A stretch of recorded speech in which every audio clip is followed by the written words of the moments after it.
Hi everyone, welcome to another episode of Foodie Pinoy. Today, we're going to recreate Jollibee Amazing Aloha.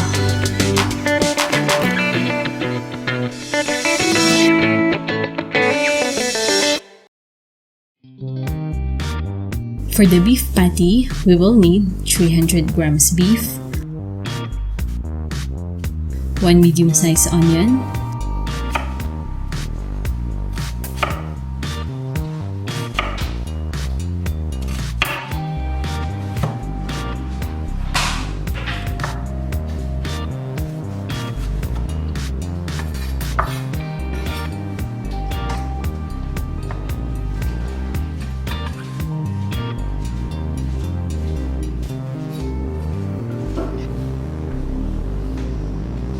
one teaspoon salt, and 1 teaspoon pepper.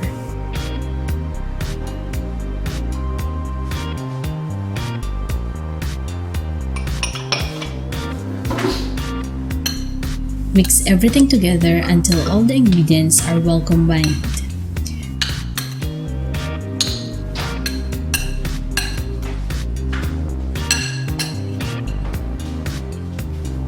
Then mold the patty by forming a round shape.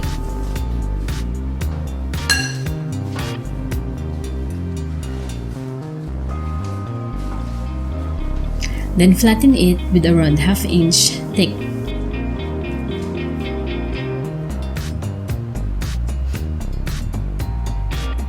Put a dent in the middle to prevent from bulging.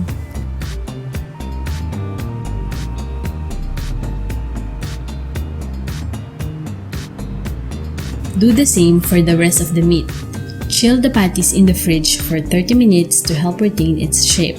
We will also need hamburger buns, honey mustard dressing, lettuce, bacon, pineapple slices, and cheese. First, let's cook the patty. Put a small amount of oil in the pan, and once the oil is hot enough, carefully place the patties.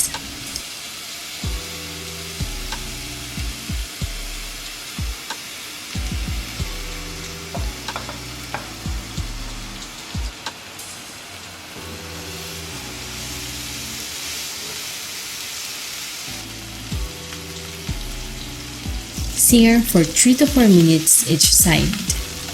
You may add some oil if needed.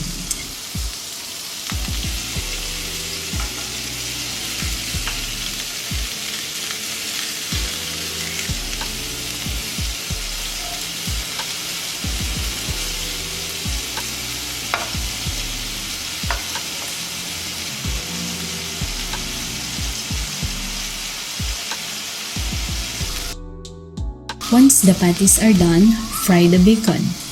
I did not put any oil because the bacon will eventually release its own fat.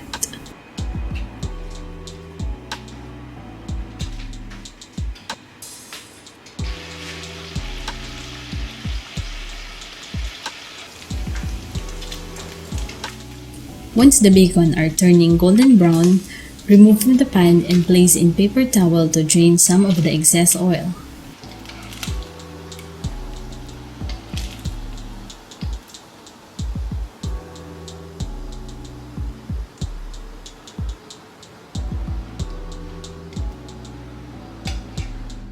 It's assembly time.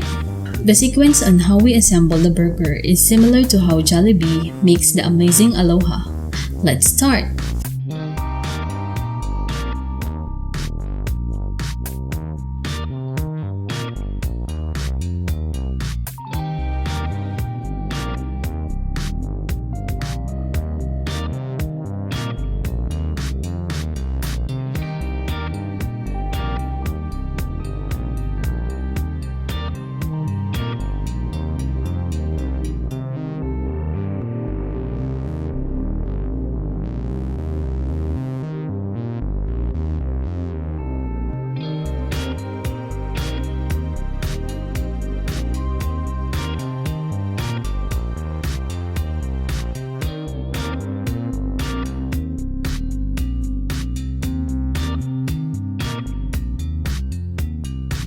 Here's our DIY Jollibee Amazing Aloha.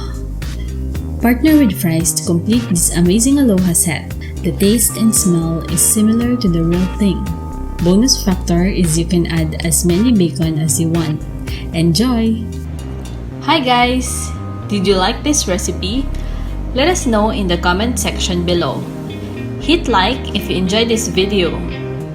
This will help us know that you are enjoying our content. If you haven't subscribed yet, click subscribe button and make sure to click also the bell icon so you'll get notified once we release new videos. Until next time, this is Foodie Pinoy saying goodbye and it's a wrap!